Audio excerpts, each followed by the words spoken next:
pozdrav iz nebes pod Snežnikom.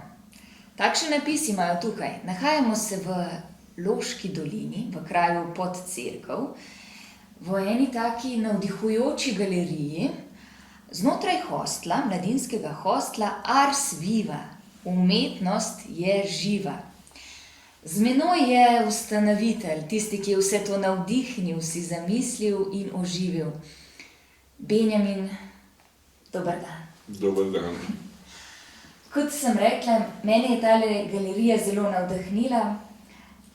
Nahajava se v tvojem rojstnem kraju. Je tako? Ja, pod Cerkev je moj rojstni kraj, čeprav sem se pa v življenju mnogokrat selil in mnogokrat zamenjal lokacijo bivanja. Tako je, pomemben del življenja predstavlja tudi Komenda.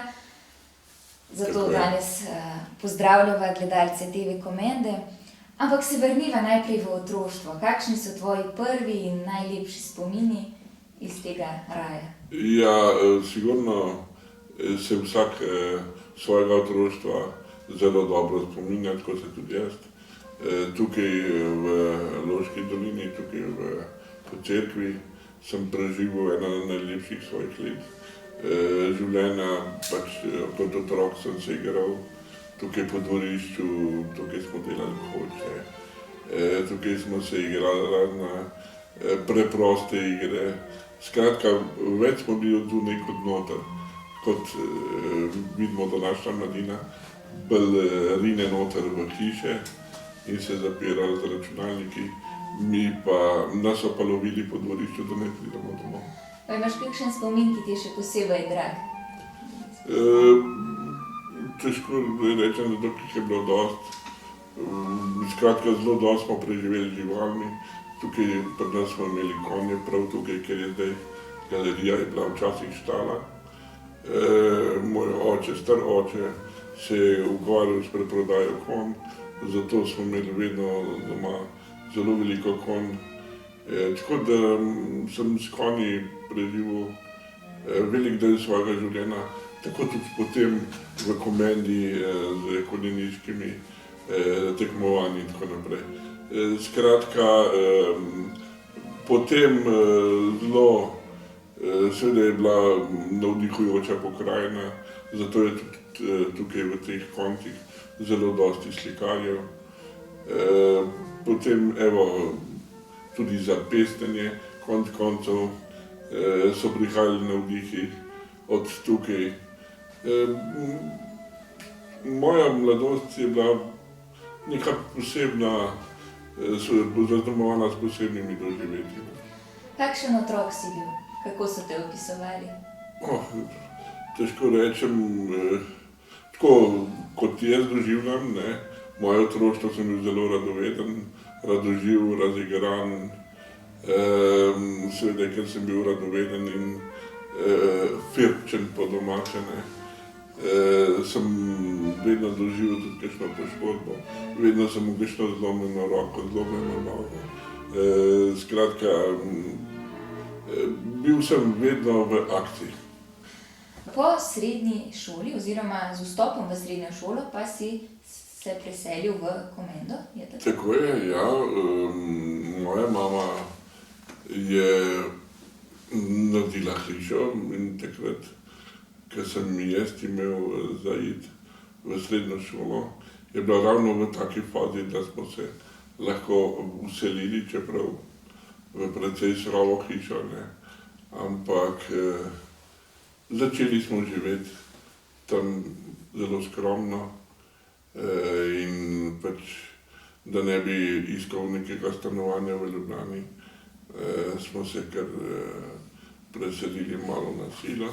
Vem, da takrat nismo imela niti še kopalnice do konca zrihtane. Tako da je bilo zelo skromno, ampak se mi zdi, da je bilo prav, da smo se na hitro prenavadili stvari, ki jih narediš na hitro, niso tako boleče. Kako bi opisal te občutke ob spremembi okolja, se pravi, če rečemo nekako z Notranjske na Gorenjsko, novi ljudje, nova narava? To je res, To bi mogoče bilo to ravno zaradi tega manj boleče, ker smo to na hitro naredili. Ne. In seveda spoznati je treba nove ljudi, v okolje se je treba zavozlati, da si aktiven, da si del te družbe. To pravzaprav za mene niti ni bilo tako težko, ker sem prek športa začel sem igrati v Komendi nogomet, potem sem igral nogomet tudi za Kamnik. Skratka, krog ljudi se je na hitro razširil. Potem srednjo šolo so hodili tudi moji prijatelji, tudi iz Komende, skupaj smo se vozili na avtobus. In vse to povezave so naredile neko novo okolje, kjer sem lahko normalno zaživel. Ne. Seveda ni bilo to takoj, postopoma sem ratal Komenčan. Seveda pa sem tudi s Komendo še vedno zelo povezan in moram reči, da tudi Komenčani še vedno k meni prihajajo v goste, na obisk, na prijateljske obiske, na vse vrste obiskov in jih tudi toplo vabim, da tudi še prihajajo. Kako jim je všeč tukaj, kaj pravijo? No, jaz mislim, da so presenečeni, ko pridejo sem, da vidijo, kaj se lahko da v 10 letih narediti. Moram reči, da so tudi vsi ti moji prijatelji vedno bili pripravljeni pomagati. Tudi takrat, ko mi ni šlo tako dobro, ko nisem bil tako uspešen, ko sem bil v svojih krizah, v svojih depresijah. In moram reči, da so mi prav Komenčani vedno stali v strani. Dobro, pa kakšne so razlike v ljudeh? Velike. Gorenjci so čisto drug tip človeka kot Notranjci. Notranjci so bolj zaprti, težko dostopni. Seveda, ko pa se povežeš z njimi, ko dobiš en pristen kontakt, pa so zelo prijetni, topli. Sam ta čas, Gorenjci pa so bolj odprti, bolj komunikativni, lažje najdeš z njimi stik, pa se kasneje porazdelijo interesi, recimo športni interes, kulturni interes in tako naprej.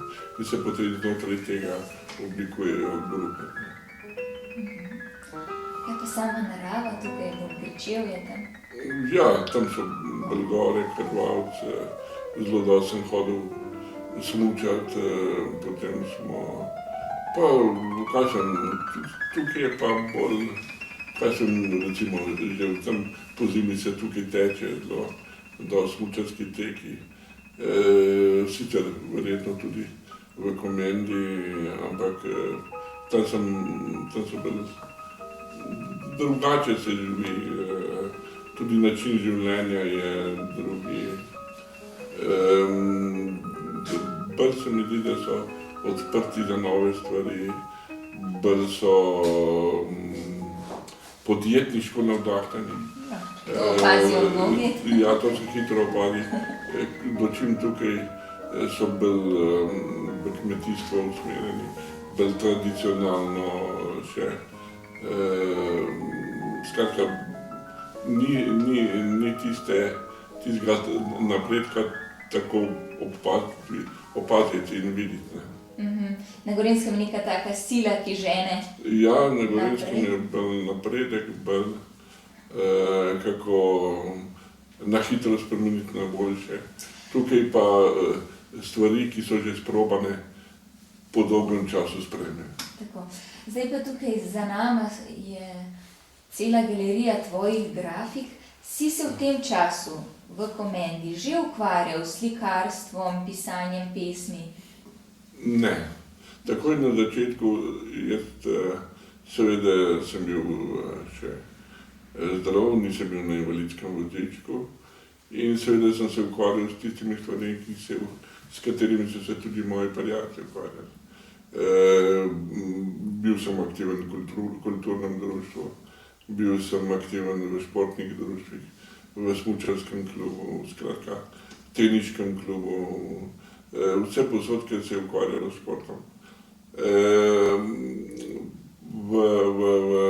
S slikarstvom pa seveda sem se začel ukvarjati potem po poškodbi, to pa je bilo po letu 86, seveda tudi ne takoj, ne, ker sem rabil kar enih 6 let, da sem prišel na tir.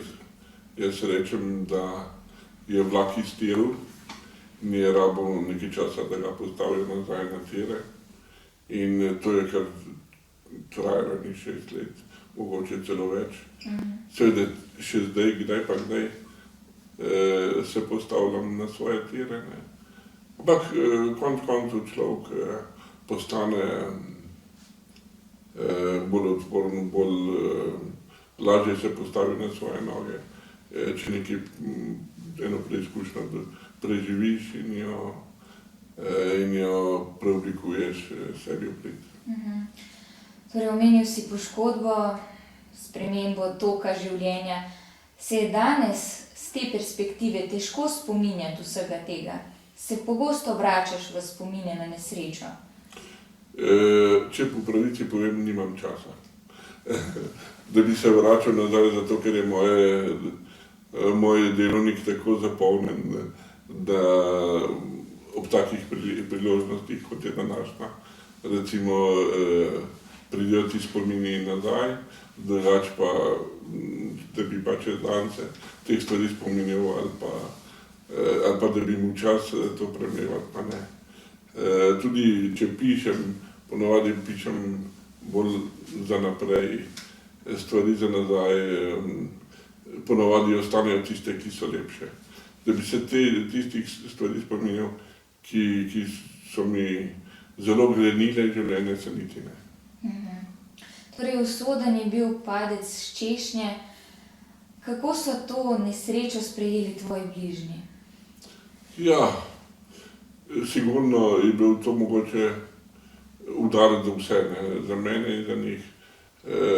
Mogoče iz njihove perspektive, če zdaj po tolikih letih pogledam, zdaj je to 35 let, kar sem jaz na vozičku.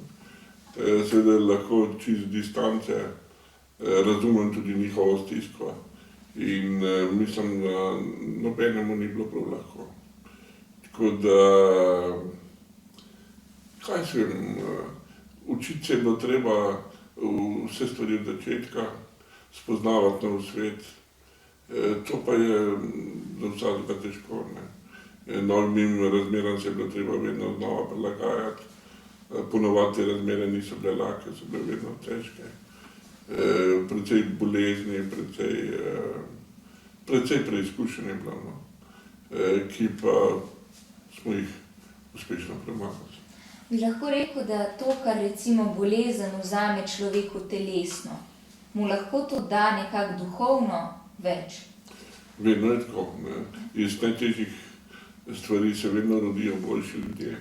In tudi jaz imam občutek, da mi ta padec iz češnje ni prinesel nič slabega, ampak kvečjemu veliko dobrega.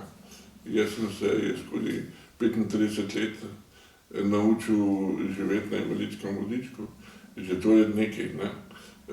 Kaj sem pa ustvaril, recimo, v teh 35 let, verjetno ne toliko, kot sem jih zdrav v tistih 27 letih. Res, to je noro, kaj vse ste ustvarili. Pa če malo naštejeva, se pravi, kot prva je bila selitev nazaj sem? Ja, vmes je bil še dom upokojencev.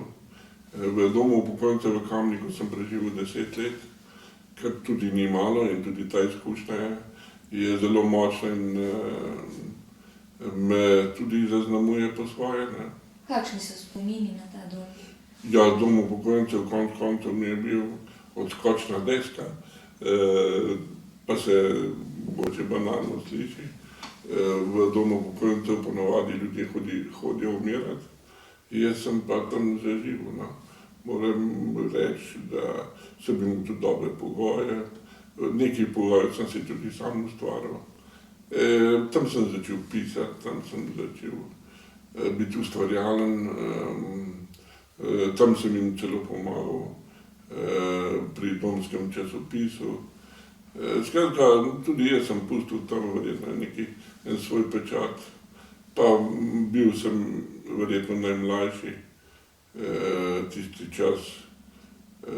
Seveda so tudi ljudje na mene malo drugače gledali, tudi tisti zaposleni so mi zelo dosti pomagali. Tako da smo imeli zelo prijeten kontakt. Ampak seveda 10 let je tudi en kup seveda doživeti zgodb, delovnih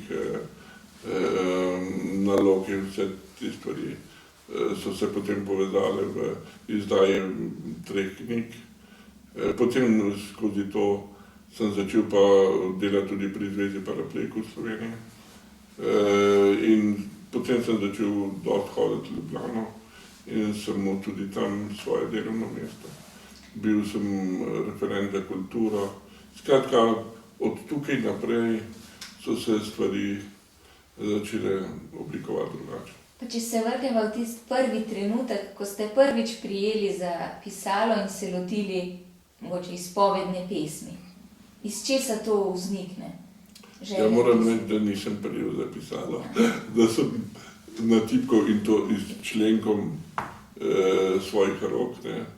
Tako da je bilo tudi že to pisanje en poseben napor, da sem se naučil tipkati z členkom mladinčka. Tako da moram reči, da je mi to kar fino lapa. In da sem se navadil uporabljati računalnik. To je bil prvi pogoj, da sem sploh začel pisati. In probal sem na pisalni stroj prve svoje pesmi pisati, ampak ni šlo.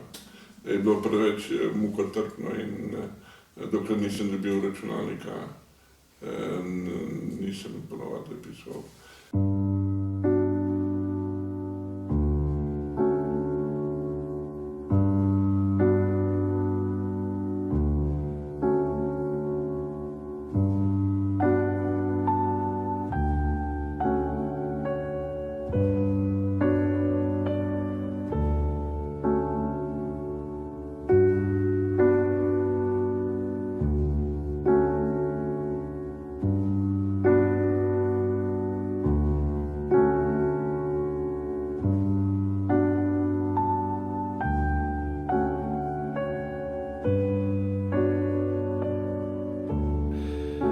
Skoz okno v svet me žarek sonca vabi. Drhtečih rok želim si ujato ptic. Želim, da dale bi mi zlatih perutnic.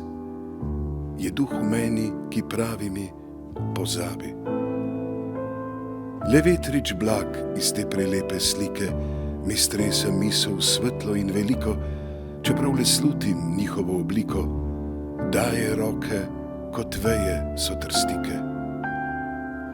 Prav to, kar znotraj polno mi lebdi, kar daje občutek mi velikih rok, da bi drugim podaril še lastni sok. Namesto rok peruti sonce naredi, mi da občutek veličastne sreče, da ne bojim se svoje temne ječe.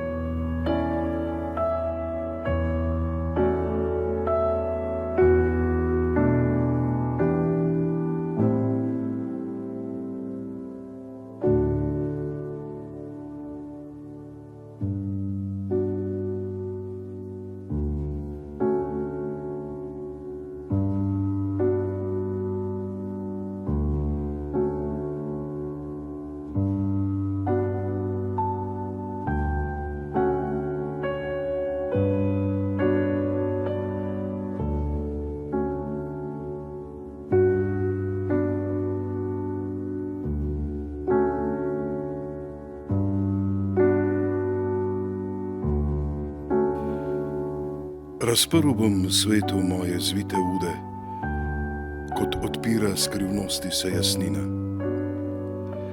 A pramen sonca moja bo bližina, naročja polna bodo zlate rude. Opijem se v dobrotah srčne grude, od mrtvih vstala je živo davnina. Iz sončnih niti skana je tišina, življenje je le majhen del zamude. Ne morem sam si tiho reči ni me, ker padanje v neznano je uganka. Beseda stiha toži in bodri me. Trenutek sreče hitro najde zanka, zato ljudem poklanjam svoje rime. Za kruti svet je vsak trpin neznanka.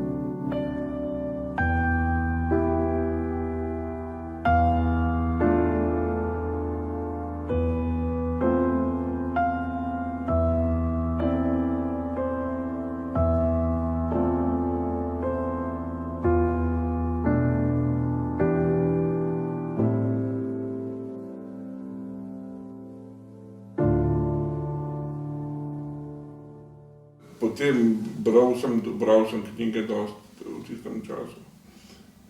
Seveda je bilo zelo težko že obračati vse sorte pripomočke. Potem sem probal prek interneta in tako naprej, ampak takrat so bili tudi je bilo tudi računalništvo vse v povojih, tako da sem se tudi skozi vse te razvoj računalništva tudi sam izpopolnjeval, kar precej, no, moram reči, da sem se z računalništvom zelo dosti ukvarjal. In vse to skupaj je rodilo potem tudi te moje zapiske in te moje pesmi, ki pa seveda so nastajale iz tega trenutnega navdiha, tistih doživetij, ki so se mi takrat porajale po glavi. Če vprašam tako filozofsko, vse te ovire ste premagali, da bi prišli do umetnosti. Tako. Zakaj ima umetnost tak terapevtski učinek? Umetnost je vedno izpovedna in če se ti na nek način izpoveš oziroma daš nekaj iz sebe, potem tudi sam sebe olajšaš in tam je terapevtsko. Terapevtsko pa ni, če tudi ti nekaj ne počneš, če nisi vztrajen, če nekaj sam ne ustvarjaš. Če ti samo doživljaš umetnost, pa umetnost ostaja izven tebe, seveda, ali pa nekaj daleč od tebe, to ni še pravi stik z umetnostjo. Pravi stik z umetnostjo je takrat, ko začneš ti slikati, ko ti začneš pisati, ko si del te umetnosti. Kaj pa recimo osebje, ki vam je takrat pomagalo, vas spodbujalo? Danes se veliko govori o osebju v domovih za ostarele, kako so preizkušeni. Imate kakšne spomine? Ja, zelo dobre. Jaz imam recimo z osebnim iz Kamnika, kjer sem preživel 10 let, zelo dobre kontakte, še zdaj se pokličemo kdaj pa kdaj. Moram reči pa, da za osebi iz bolnice nimam dobrih spominov in dobrih občutkov, ker v bolnici, čeprav sem preživel 3 leta, ni bilo kakšnih dobrih osebnih kontaktov. Vedno so bili neki napeti odnosi, neki občutek, da se nikomu odveč. In to seveda me pa moti in še zdaj, ko moram, kdaj pa kdaj tudi v bolnico, imam kar travmo, da moram reči, da bolnice ne doživljajo invalidnost pravilno. In sem že večkrat hotel prav s tem namenom do varuha človekovih pravic in do varuha bolnikovih pravic, da bi se o teh stvarih pogovarjali. Verjetno pa je bolj pozitivna izkušnja z negovankami, torej ženskami, ki vas oskrbujejo, vsaj jaz sem opazila. No, asistentke, ki me zdaj spremljajo, seveda imamo tudi dober kontakt. Tudi mi, Zavod Sviva, smo izvajalci osebne asistence in tudi mi zdaj tudi s pomočjo mojih izkušenj lažje doživljamo potrebe invalidov in jim tudi to omogočamo in jim zagovarjamo njihove pravice naspram državi, kar je seveda predpogoj za neuspešno delo. Kako vi kot invalid dojemate to pomoč? Ja, ta pomoč je seveda nujna, brez te pomoči kot invalid ne moreš živeti, sploh ustvarjalno, delovno in pravzaprav funkcionirati vsak dan. Že to, da te nekdo obleče, da te spravi na voziček, je eno veliko delo, da ti pa še nekdo pomaga pri tem, da si še ustvarjalen, da nisi odveč tej današnji družbi, je pa seveda velika stvar. Ne? In ta zakon o osebni asistenci, ki ga je Slovenija sprejela, mislim, da je samo pozitivno. Lahko rečemo, da je velika stvar in velika pridobitev za invalide. Omenili ste, da si odveč. Se pravi, se je treba boriti s tem, da ne bi bili odveč? Ste kdaj imeli ta občutek? Ja, ta občutek invalide spremlja čez celo življenje. In ta občutek je verjetno tisti, ki najbolj usmerja invalidovo življenje. Biti odveč, biti delaven, seveda ta občutek je pa odvisen tudi od invalida samega. Če si človek, ki se bo zaprl v svoj notranji svet, boš imel duševne težave, boš depresiven, skratka, boš imel preveč časa za razmišljati o sebi. Če pa si notranje usklajen, da imaš ta notranji svet usklajen z svojim zunanjim svetom, pa seveda lahko to spremeniš sebi v prid in si lahko boljši od vseh tistih, ki so okrog tebe. Zato, ker usklajeno delovanje tistega notranjega sveta ti prinese eno ravnotežje v življenju, ki je predpogoj za uspešno življenje. In to tudi vam uspeva. Moram reči, da zelo, da se znam v življenju pravilno odločati, da znam poiskati sebi primerne sogovornike, da tudi vsi tisti, ki me sprejmejo takega, kot sem, in ne iščejo v meni neko nadnaravno bitje, ki pa pravzaprav živi samo v filmih. K sebi tudi privabljate različne umetnike, omenili ste prej v pogovoru pisatelja Ivana Sivca, ki o vas piše kratko zgodbo, tukaj potekajo gledališki festivali, sem prihajajo slikarji na delavnice. Kako poteka, kako se zgodi ta stik? Ja, ta osebna poznanstva oziroma ta osebna prijateljstva z umetniki, z akterji, bom rekel, umetnosti, seveda radejo čisto spontano. Ne. Jaz mislim, da to je pravzaprav prava pot, da umetnost zaživi, da pravzaprav, kako sem jaz dobil prvi stik z akterji umetnosti, bom rekel. Začel sem brati otrokom pravljice za pečjo. In to je bila pravzaprav tista prva aktivnost, ki je v tem našem zavodu dvigala vse druge. Skratka, vedno moraš povezati vse, prej bo to mlade, stare, v skupen prostor, kjer vse to lahko živi.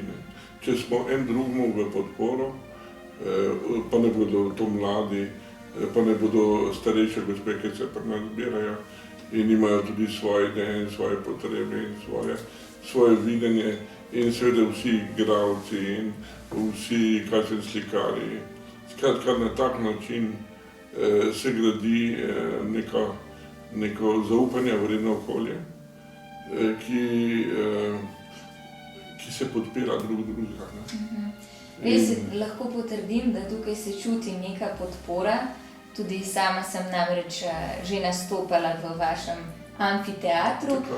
Všeč mi je tudi arhitektura. Vse to je zasnovala vaša hči. Ja, zasnovala Zasnovala sva pravzaprav na nek način skupaj.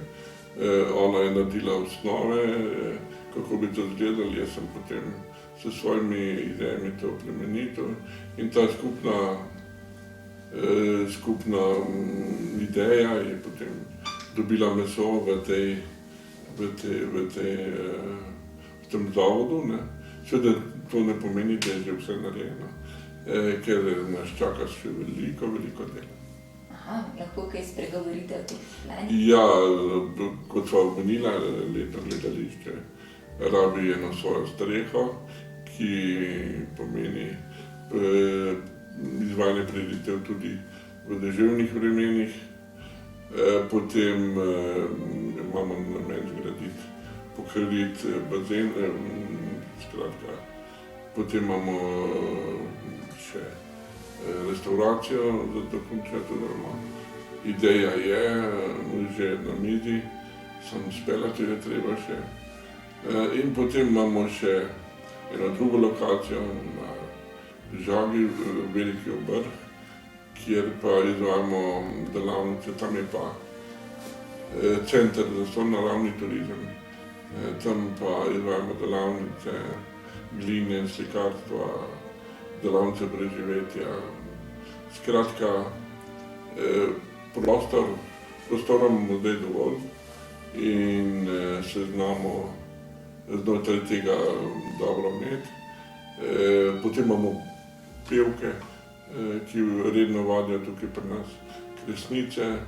Skratka, od pevskega društva do aktiva kmečkih žena, do skratka otrok, ki ustvarjajo to. Na tak način se potem da graditi, če je osnova pravilna. In v vseh teh dejavnostih še najdete čas, da se umirite in slikate? Joj, moram najti še veliko časa še za društvo. Namreč sem predsednik društva paraplegikov Istre in Krasa. To pomeni še eno drugo delo in drugo obveznost. In seveda vse to delo, ki ga še delam pri Zvezi paraplegikov. Vam povem, da 24 ur je prekratko. Verjamem. No pa vseeno, ko se lotite slikanja, kaj vas navdihuje? No, moram reči, da ta slikarska zgodba je pa spet neka posebna zgodba. Vedno znova me vleče v to slikanje in seveda tudi, ker skozi slikanje sem pravzaprav najbolj uspel v življenju. Mednarodno združenje slikarjev, ki slikajo z usti ali nogami, mi je dalo eno veliko globalno širino, namreč skozi to društvo oziroma to združenje sem povezan s celim svetom.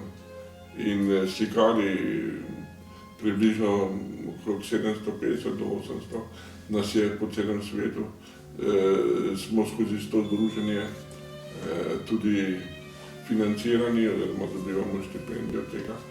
In to nam pomaga biti ustvarjalen, razstave nam pripravljajo po celem svetu. Skratka, če nekdo lahko razstavlja v Ameriki, Južni Ameriki, Avstraliji, kjerkoli hočeš že po svetu, ne, je to velika stvar. Ne. In seveda to me tudi spodbuja, da vedno več slikam in da tudi seveda se trudim biti kakor tako dober, da si poiščem tudi prave mentorje oziroma tiste, da se učim tudi od drugih biti, spoznavati to slikarsko umetnost. Pa ne bo to skozi grafiko, ne bo to skozi risbo. Seveda dejavni smo kot grupa slikarska v Zavodu Arsvija, tudi v okviru Zveze likovnih društev Slovenije. Moram reči, da smo na področju tekmovalne umetnosti, zlate palete, celo drugi v Sloveniji, ne, kar je že drugo leto zapored, ker je velika stvar, ne, ena mala podcerkev, druga v Sloveniji na področju umetnosti, ker se mi zdi, da prinaša ta prostor spet neko novo razsežnost. Kako recimo izgleda izdelava grafike? Kako izgleda izdelava z temperami, si predstavljamo? Ja, grafika je nastaja tako, da vzameš pleksisteklo, si jo daš na mesto papirja na stojalo za slikati in vzameš v usta iglo in praskaš po petinacu svojo sliko, ki jo potem odtisneš na papir. Zelo naporno, vidite, da sem ostal brez nekaj zob, ki si jih pravkar urejam. Tako da ni to kar tako mačji kašelj. Ena grafika zahteva kar veliko napora in truda. Pa če se grem vrniti še k pesmim, tam se velikokrat zazna neka tematika tudi vere. Kaj za vas pomeni ta del? To vera mi je vedno v življenju nekaj pomenila, seveda. Že moja mama me je vzgajala v krščanskem duhu in z vero mi je vedno skozi življenje tudi nekaj pomenila. Me je vedno podpirala. To ne izpostavljam prav preveč, zato ker se mi zdi, da najbolj pomembno vera za tebe privat. Navzven pa pravzaprav ni pomembno, kaj je moje prepričanje in tega pustim vsakemu svoje prepričanje. Skratka, jaz se družim z enimi in drugimi in me pravzaprav čisto nič ne moti, kaj je njegovo prepričanje, kako je on vzgojen. Važno je, da je človek v sebi dober in da ima tudi dobre namene. Tako, danes je pa kar precej v družbi nesigurnosti, strahu, ljudje so v slabem razpoloženju v zvezi z epidemijo. Kaj bi sporočili, svetovali, morda prav Komenčanom, ki nas poslušajo? Ja, v takih stvarih, ki jih človek ne pozna, težko svetuje. Stvar je nepoznana in popolnoma nova, mi vsi se učimo.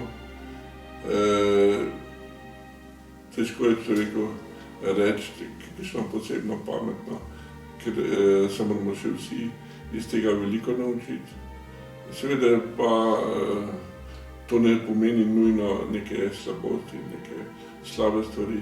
In vsakih novih stvari, in vsakih težkih preizkušenj, kot sem že rekel, se lahko samo veliko naučimo in lahko vzamemo kot popotnico za naše življenje naprej. Z Benjaminom Žnidaršičem sva se danes pogovarjala v galeriji mladinskega hostla Ars Viva Umetnost je živa. O tem me je Benjamin večkrat prepričal in polna navdiha se vračam nazaj. Upam, da je pogovor navdihnil tudi vas. Srečno in zdravo!